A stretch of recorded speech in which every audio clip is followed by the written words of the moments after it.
মূলতা স্বাধীন ই এক সুগন্ধি পখিলাৰ কবিলে শ্ৰদ্ধা জনাই আমি আপোনালোককো আন্তৰিক পুলক জনাইছোঁ আপোনালোকক জনাবলৈ পাই আমি আনন্দিত হৈছোঁ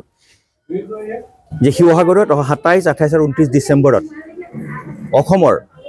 কবিসকল একত্ৰিত হ'ব এখন পতাকাৰ তলত উদ্দেশ্য কি ইয়াৰ লক্ষ্য কি আপোনালোকে নিশ্চয় জানে